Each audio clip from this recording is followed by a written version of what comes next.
کہ برصغیر کے اندر امام احمد رضا خان بریلی علیہ رحمہ کا جو منہاج سامنے آیا، اور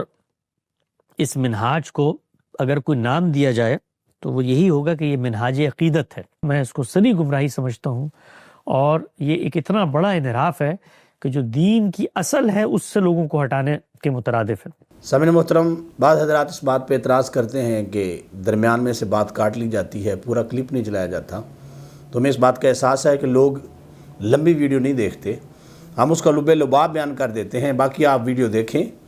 ٹائٹل ہم نے دے دیا ہوتا ہے، آپ اس کو دیکھا کریں، آپ کو سب سمجھ آ جائے گا کہ کیا بات ہو رہی ہے۔ سامعین محترم، یہ موصوف یہ فرما رہے ہیں کہ امام احمد رضا انہوں نے جو منہاج عقیدت اختیار کیا وہ گمراہی تھا۔ میں آج آپ حضرات کے سامنے قرآن و سنت سے دو تصورات رکھتا ہوں رسالت کے بارے میں، جو ہمیں قرآن و سنت نے بتائے کہ لوگ کس کس طرح کے تصورات رکھ رہے تھے۔ ایک طرف نبی علیہ السلام کو یا دیگر انبیاء کرام کو جو اہمیت، جو مقام دیا جا رہا تھا، اس میں بالکل ہی نبوت کا احترام اور نبوت کی رسپیکٹ نہیں تھی، اور دوسری طرف غلو اتنا تھا کہ معاذ اللہ مقام الوہیت تک وہ رسالت کو لے گئے۔ قرآن و سنت نے ان دونوں کانسیپٹس کو غلط قرار دیا، اور خیر الامور اوسطھا کے لحاظ سے جو درمیانہ کانسیپٹ تھا اسے درست قرار دیا۔ اب یہ دونوں تصورات قرآن مجید میں موجود ہیں۔ یہ میرے سامنے قرآن مجید فرقان حمید میں سے الفرقان ہے، سورہ فرقان کی آیت نمبر 7 ہے کہ کفار کیا کہہ رہے تھے؟ وَقَالُوا مَا لِهَٰذَا الرَّسُولِ يَأْكُلُ الطَّعَامَ وَيَمْشِي فِي الْأَسْوَاقِ، کہ انہوں نے کہا کہ اس رسول کو کیا ہے کہ یہ کھانا بھی کھاتے ہیں اور بازاروں میں چلتے ہیں اور کہتے ہیں کہ میں اللہ کا رسول ہوں۔ تو انہوں نے رسول کو اپنے جیسا سمجھا، اس لیے انہوں نے نبی علیہ السلام کا کلمہ نہیں پڑھا۔ دوسری طرف ہم دیکھتے ہیں کہ غلو کا عالم یہ تھا، اور اس انداز میں لوگ رسالت کے لحاظ سے اللہ تک پہنچا رہے تھے۔ ایک تو یہ تصور کہ اللہ کے نبی کو معاذ اللہ اپنے جیسا کہتے ہیں، جس طرح کہ سورہ انبیاء کے اندر بھی ہے لاہیۃ قلوبہم، ان کے دل کھیل کے اندر ہیں، وَأَسَرُّوا النَّجْوَى الَّذِينَ ظَلَمُوا، اور سرگوشی کی اور انہوں نے خفیہ مشورے کیے جو ظالم تھے کہ هَلْ هَٰذَا إِلَّا بَشَرٌ مِثْلُكُمْ، کہ یہ نبی تو نہیں ہے مگر تمہاری مثل ہی۔ اب ان دو آیات سے یہ پتہ چلتا ہے کہ اللہ کے نبی کو وہ اپنے جیسا تصور کر رہے تھے کہ ہم ہی میں سے ایک دائی اٹھا ہے جو ہمیں دعوت دین دے رہا ہے اور خدا کی طرف بلا رہا ہے، جو کہ ان کا یہ غلط تصور تھا۔ دوسری طرف جو غلو ہے اس کی مثالیں بھی قرآن مجید کے اندر موجود ہیں۔ قرآن مجید فرقان حمید میں اللہ پاک فرماتا ہے، یہ سورہ توبہ ہے اور سورہ توبہ کی آیت نمبر 30 ہے، وقالت اليہود عزیر ابن اللہ وقالت النصارى المسیح ابن اللہ، یہود نے کہا کہ عزیر اللہ کے بیٹے ہیں، اور عیسائیوں نے کہا کہ عیسیٰ علیہ السلام اللہ کے بیٹے ہیں۔ اب یہ نبوت کو الوہیت کے مقام پر لے گئے، یہ تصور بھی غلط تھا۔ اب ان دونوں کے درمیان میں ایک تصور جو ہمیں قرآن دیتا ہے کہ رسپیکٹ، آنر اور عزت کے لحاظ سے اور مقام و مرتبہ کے لحاظ سے عام انسانیت کی طرح انبیاء کرام کو نہ رکھا جائے۔ قرآن مجید فرقان حمید میں ہمارے نبی علیہ السلام کے 4 حقوق بیان کیے گئے۔ فالذین آمنوا بہ، ان پر ایمان لائے، وہ لوگ جو رسول اللہ صلی اللہ علیہ وسلم پر ایمان لائے، وعزروہ، اور نبی علیہ السلام کی عزت کی، ونصروہ، اور ان کی مدد کی، واتبعوا النور الذی انزل معہ، اور انہوں نے اتباع کی اس نور کی جو نازل کیا گیا نبی علیہ السلام کے ساتھ، اولئک هم المفلحون، یہی کامیاب لوگ ہیں۔ اب یہ ہے درمیانہ راستہ، ایک طرف غلو تھا، دوسری طرف نبی علیہ السلام کے مقام کو کم سمجھا جا رہا تھا، اور درمیانہ راستہ اللہ پاک نے بیان فرمایا۔ اسی طرح ہم دوسرے مقام پر دیکھتے ہیں یہ میرے سامنے قرآن مجید فرقان حمید کا مقام سورہ فتح ہے۔ سورہ فتح میں اللہ پاک فرماتا ہے یا اِنَّا أَرْسَلْنَاكَ شَاهِدًا وَمُبَشِّرًا وَنَذِيرًا، بے شک ہم نے آپ کو شاہد بنا کر بھیجا، مبشر بنا کر بھیجا اور نذیر بنا کر بھیجا، لِتُؤْمِنُوا بِاللَّهِ، تاکہ تم اللہ پر ایمان لاؤ، اللہ کے رسول پر ایمان لاؤ، وَتُعَزِّرُوهُ، اور تم عزت کرو اس کی، وَتُوَقِّرُوهُ، اور تم توقیر دو اس کو۔ اب یہ دونوں عزت اور توقیر لفظ بیان ہوئے کہ عزت اور توقیر کا معاملہ یہ ضمیر کا مرجع اللہ اور اللہ کے رسول ہر ایک علیحدہ علیحدہ طور پر بیان کیا جا سکتا ہے۔ یہاں پر بھی توقیر کا لفظ بھی ہے اور عزت کا لفظ بھی ہے۔ اسی طرح ہم دوسرے مقام پر دیکھتے ہیں کہ اللہ پاک نے سورہ احزاب میں یہ ارشاد فرمایا، اللہ پاک فرماتا ہے یا ایھا النبی انا ارسلناک شاہدا ومبشرا ونذیرا، اے نبی بے شک ہم نے آپ کو شاہد بنا کر بھیجا، نذیر بنا کر، مبشر بنا کر بھیجا، نذیر بنا کر بھیجا اور اللہ کا داعی بنا کر بھیجا اللہ کے حکم سے، وسراجا منیرا، اور سراج بنا کر بھیجا، نور دینے والا۔ جس طریقے سے یہ حضرت کنسپٹ دے رہے تھے کہ داعی اللہ بن کر آئے، اب اگر اس تصور کو دیکھا جائے تو وہ تو یہاں پہ پورا ہو رہا ہے داعی اللہ پہ۔ یہ جو سراجم منیرہ کی صفت بڑھا کے اللہ پاک نے بیان فرمایا تو اللہ پاک کو اپنے محبوب علیہ السلام کی شان، عزت، مقام بڑا ہوا، یہ اللہ کو پسند ہے کہ سرکار کی شان کو اور مقام کو اور عظمت کو بیان کیا جائے۔ ہم دیکھتے ہیں کہ قرآن مجید فرقان حمید میں حضرت عیسیٰ علیہ السلام کی شان بیان ہوئی ہے، لیکن اس میں یہ تصور نہیں آتا کہ معاذ اللہ سپر ہیرو بنا کر دیوتا اور دیوتاؤں کے ساتھ جو یہ ریلیٹ کر رہے ہیں، اس طرح کا تصور بالکل نہیں آتا۔ قرآن پاک میں اللہ فرماتا ہے ان یخلق لکم من الطین کہیۃ الطیر، کہ اے میری امت والو میں تمہارے سامنے جانوروں کو، پرندوں کو پیدا کروں گا، ان میں پھر روح پھونکوں گا تو اللہ کے اذن سے وہ اڑنا شروع ہو جائیں گے، میں اکما کو شفا یاب کروں گا، ابرص والے مریض کو شفا یاب کروں گا، اور میں مردوں کو بھی زندہ کروں گا اللہ کے اذن سے، اور میں تمہیں خبر دوں گا جو تم کھاتے ہو، جو تم جمع کرتے ہو اپنے گھروں میں۔ اب یہ تمام کی تمام باتیں یہ شان نبوت کو بیان کر رہی ہیں، اور اس میں کہیں یہ تصور نہیں آ رہا معاذ اللہ کہ اللہ کے برابر کر دیا ہے، مقام الوہیت کے برابر کر دیا، یہ بالکل تصور نہیں آ رہا، اور یہ تصور ہمیں قرآن پاک نے دیا ہے۔ اب اس قرآن پاک کی آیات سے آپ تصور لیں کہ ایک طرف غلو ہے اور ایک طرف نبی علیہ السلام کے مقام کو کم کیا گیا، اور یہ دونوں تصور غلط تھے، اور درمیان والا تصور کہ مقام الوہیت تک نہیں پہنچانا اور نبی علیہ السلام کو کم مقام بھی نہیں دینا، یہ دونوں تصور غلط قرار دے کر درمیانہ تصور، اور یہی اللہ کا فضل ہے، ہر دور میں اہل حق کا یہی تصور رہا۔ اب نبی علیہ السلام کے بارے میں جو ہمیں تصور صحابہ کرام نے دیا ہے ہم اس کو دیکھتے ہیں کہ حضرت ابو ہریرہ رضی اللہ عنہ روایت کرتے ہیں، بخاری کے اندر 1103 حدیث ہے کہ نہا رسول اللہ صلی اللہ علیہ وسلم الوصال، سرکار نے صحابہ کو وصال کے روزے رکھنے سے منع فرمایا، یعنی ایک روزہ رکھا ہے، جب اس کا ٹائم پورا ہوا تو اگلا روزہ ساتھ ہی شروع کر لینا۔ فقال راجل من المسلمین، ایک بندے نے پوچھا یا رسول اللہ آپ تو رکھتے ہیں،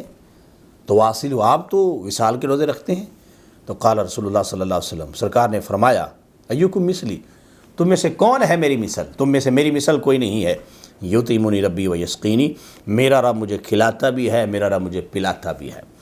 اب یہ نبی علیہ السلام نے اپنے ماننے والوں کو یہ تصور دیا کہ تم اپنے جیسا مجھے نہ سمجھو، جس طرح کہ ہم ہی میں سے ایک دائی ہے جو دعوت دے رہا ہے، جس طرح ان کے پورے بیان کو آپ سنے جا کر یوٹیوب کے اوپر تو آپ کو پتہ چلے گا کہ صرف دائی ہیں جو دعوت دیتے، جو پیغمبر ہیں، بس پیغمبر نے پیغام دیا اور وہ دنیا سے چلے گئے، یہ تصور یہ حضرت دے رہے ہیں۔ پھر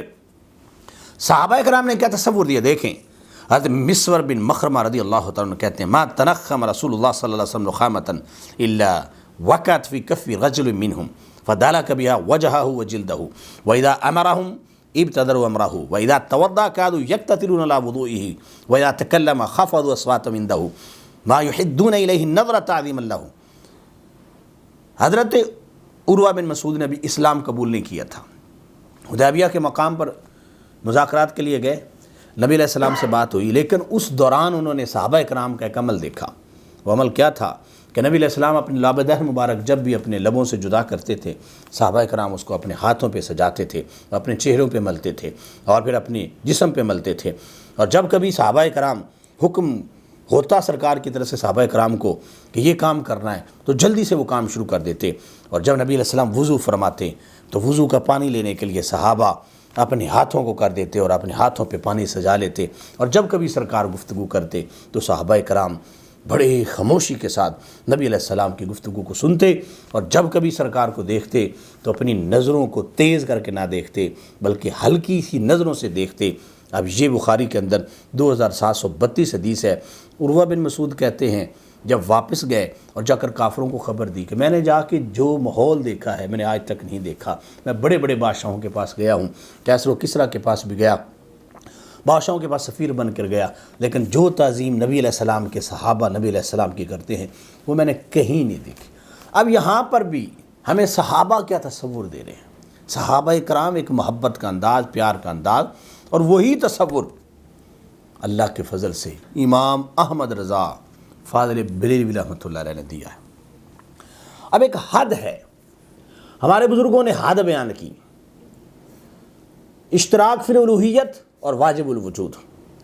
رسالت کی حد اس سے نیچے نیچے ہے کہ اللہ کی الوہیت میں کسی کو شریک نہیں ٹھہرایا جا سکتا اور کسی کو واجب الوجود نہیں مانا جا سکتا، سارے ممکن الوجود ہیں، واجب الوجود نہیں مانا جا سکتا۔ یہ حد متعین کرنے کے بعد ہمارے بزرگوں نے شانیں بیان کی، اور انہی میں سے امام احمد رضا فاضل بریلوی رحمۃ اللہ علیہ بھی ہیں کہ جنہوں نے یہ بیان کیا کہ نبی علیہ السلام کا مقام بہت بلند ہے، بہت بلند ہے، لیکن یہ دو اوصاف جو اللہ کے ہیں، الوہیت میں شریک ہونا اور واجب الوجود ہونا، یہ صرف اور صرف اللہ کی شان ہے، یہ کسی کی شان نہیں ہو سکتی۔ اب انہوں نے باتوں باتوں کے اندر ایک لفظ بول کر ایک بہت بڑی بات کہہ دی جس پہ انہوں نے کوئی روشنی ڈالی، لیکن میں ضرور ڈالوں گا۔ امتناع نظیر انہوں نے لفظ بولا، اور دوسرے لفظوں میں یہ کہنا چاہتے ہیں کہ اعلیٰ حضرت رحمۃ اللہ علیہ امام احمد رضا فاضل بریلوی رحمۃ اللہ علیہ نے یہ تصور دیا کہ نبی کی مثل کوئی اور نہیں آ سکتی۔ پہلی بات تو یہ ہے کہ یہ تصور امام احمد رضا نے نہیں دیا، اس سے پہلے بھی یہ تصور چل رہا تھا اور اسلاف نے بھی دیا، لیکن اس میں جو مین ہمیں جھگڑا نظر آتا ہے وہ ہے فضل خیر آبادی رحمۃ اللہ علیہ اور اسماعیل دہلوی کا۔ جس دور میں اسماعیل دہلوی یہ کہہ رہا تھا کہ اللہ چاہے تو ایک لمحے میں کروڑوں محمد پیدا کر سکتا ہے، تو اس وقت امام فضل خیر آبادی رحمۃ اللہ علیہ نے اس کا جواب یہ دیا کہ اگر تم یہ مان لو کہ کروڑوں محمد پیدا ہو سکتے ہیں تو قرآن مجید کے اندر جھوٹ لازم آئے گا۔ قرآن میں اللہ فرماتا ہے ما کان محمد ابا احد من رجالکم ولکن رسول اللہ وخاتم النبیین، کہ محمد صلی اللہ علیہ وسلم تم میں سے کسی کے باپ نہیں ہے لیکن اللہ کے رسول ہیں اور خاتم النبیین ہیں۔ اب فضل خیر آبادی رحمۃ اللہ علیہ اسماعیل دہلوی کو اس سے بات یہ کہنے لگے کہ جو تم کہہ رہے ہو کہ اللہ ایک لمحے میں کروڑوں محمد پیدا کر سکتا ہے، وہ جو محمد پیدا ہوں گے کیا وہ آخری نبی ہوں گے یا نہیں ہوں گے؟ اگر تو آخری نبی ہوں گے تو معاذ اللہ قرآن جھوٹا ہے، اور اگر وہ آخری نبی نہیں ہوں گے تو پھر وہ محمد ہی نہیں ہوں گے۔ اب یہ بات اس وقت وہ کر رہے تھے اور اس کی دلیل یہ دے رہے تھے کہ اللہ پاک نے اپنے محبوب علیہ السلام کو آخری نبی بنا کر دنیا کے اندر بھیجا ہے۔ اب جو تصور پہلے چلتا آ رہا تھا، امام بصیری نے بھی کہا منزہ عن شریک فی محاسنہ فجوہر الحسن فی غیر منقسم، یہ پہلے تصور چلتا آ رہا تھا۔ قاضی ایاز ہیں، باقی جتنے امام ہیں، اب میں یہاں پر ان کی وضاحت نہیں کروں گا۔ امام احمد رضا فاضل بریلوی رحمۃ اللہ علیہ نے ان تمام باتوں کے بعد تصور کیا دیا کہ نبی علیہ السلام کی شان کو گھٹایا نہ جائے لیکن اتنا نہ بڑھایا جائے کہ وہ الوہیت میں شریک کر دیں یا پھر واجب الوجود ہونے میں معاذ اللہ اللہ کے ساتھ شریک کر دیں۔ ایک حد ہے، اور وہ حد بھی اس کے بعد رب کا مقام، میرے خدا بند قدوس کا مقام، وہ بھی بہت بلند ہے، اور بیان کرتے ہوئے کس طریقے سے وضاحت کے ساتھ علماء نے بیان کیا ہے کہ ایک طرف اللہ کے علم ہے، دوسری طرف نبی علیہ السلام کا علم ہے۔ اللہ کا علم، نبی علیہ السلام کے علم کا جب مقابلہ کیا جائے تو حضور صلی اللہ علیہ وسلم کا علم اللہ کے مقابلے میں ایسے ہی ہے کہ جیسے کہ سمندر میں ایک قطرہ ہوتا ہے، اور مخلوق کے لحاظ سے دیکھا جائے تو نبی علیہ السلام کا علم ایسے ہے کہ جیسے کہ سمندر میں ایک قطرہ ہوتا ہے وہ مخلوق کا ہے، اور سمندر جتنا علم جو ہے وہ ہمارے محبوب صلی اللہ علیہ وسلم کا ہے۔ نسبت کے بدلنے سے حکم بدل جاتا ہے۔ اسی چیز کو امام احمد رضا فاضل بریلوی رحمۃ اللہ علیہ نے کئی مقامات پہ بیان کیا۔ ان میں سے ایک مقام میں آپ کے سامنے یہ بیان کرتا ہوں۔ اس میں کون سا غلو ہے؟ اس میں شان مصطفیٰ ہی تو بیان کی گئی ہے۔ یہ جہاں امام احمد رضا کا صفحہ نمبر 149 ہے، آپ یہ فرماتے ہیں کہ صدیق اکبر رضی اللہ تعالیٰ عنہ اس امت میں عارف الناس ہے، سب سے بڑا مقام نبی علیہ السلام کو پہچاننے کے لحاظ سے حضرت سیدنا صدیق اکبر کا ہے۔ لیکن سرکار نے انہیں بھی یہ کہا، یا ابا بکر لم یعرفنی حقیقتاً غیر ربی، کہ اے ابو بکر میری حقیقت میرے رب کے علاوہ کوئی نہیں جانتا۔ جب حضرت ابو بکر صدیق رضی اللہ تعالیٰ عنہ نہیں جانتے تو پھر کائنات میں کون جانتا ہے؟ اب یہ تصور ایک حقیقی تصور ہے، اور یہاں پر امام احمد رضا کتنے خوبصورت انداز میں یہ کہتے ہیں کہ انصاف تو یہ ہے کہ صحابہ کرام بھی حقیقت اقدس کے لحاظ سے اسی کے مصداق ہیں کہ دنیا خواب ہے اور اس کی بیداری نیند ہے۔ یہ دنیا خواب ہے، اور جب بندہ اس دنیا سے جائے گا تو پھر بیدار ہو جائے گا۔ اور یہاں پہ حضرت علی رضی اللہ عنہ کا ایک قول بھی بیان کرتے ہیں کہ الناس نیام فاذا ماتوا انتبہوا، کہ سارے لوگ سوئے ہوئے ہیں، جب فوت ہو جائیں گے تو یہ اٹھیں گے، اس وقت ان کی آنکھیں کھل جائیں گی، کیونکہ آخرت شروع ہو گئی ہے، اور وہاں پر ان کی آنکھیں کھلیں گی، وہاں پتہ چلے گا کہ نبی علیہ السلام کا مقام کیا ہے۔ اب اس میں کون سا غلو ہے؟ یہ شان مصطفیٰ کریم صلی اللہ علیہ وسلم کو امام احمد رضا بیان کر رہے ہیں۔ اب اگر یہ حد رکھی جائے کہ الوہیت میں شریک نہ ٹھہرایا جائے اور واجب الوجود نہ مانا جائے، اور پھر نبی علیہ السلام کو مخلوق اور اللہ کو خالق مانا جا رہا ہے، تو اس میں کوئی ایسا تصور نہیں ہے جس کے اوپر کوئی قدغن لگائی جائے۔ ان تمام باتوں کے بعد اگر امام احمد رضا یہ بات کہتے ہیں سب سے اعلیٰ والا ہمارا نبی، سب سے بالا والا ہمارا نبی، خلق سے اولیاء، اولیاء سے رسول، اور رسولوں سے اعلیٰ ہمارا نبی، سارے اونچوں سے اونچا سمجھیے جسے، ہے اس اونچے سے اونچا ہمارا نبی، تیرے تو وصف عیب تناہی سے ہیں بری، حیران ہوں میرے شاہ میں کیا کیا کہوں تجھے، لیکن رضا نے سخن ختم اس پہ کر دیا، خالق کا بندہ، خالق کا بندہ، خلق کا مولا کہوں تجھے، عرش حق ہے مسند رفعت رسول اللہ کی، دیکھنی ہے حشر میں عزت رسول اللہ کی، میں تو مالک ہی کہوں گا کہ ہو مالک کے حبیب، کہ محبوب و محب میں نہیں میرا تیرا، اے رضا خود صاحب قرآن ہے مداح حضور، تجھ سے کب ممکن ہے پھر مدحت رسول اللہ کی۔ تو میرے بھائیو، غلو نہیں ہے بلکہ مقام رسالت کو بیان کیا گیا ہے۔ اللہ تعالی ہمیں حقیقت کو سمجھنے کی اور حقیقت پہ عمل کرنے کی توفیق عطا فرمائے۔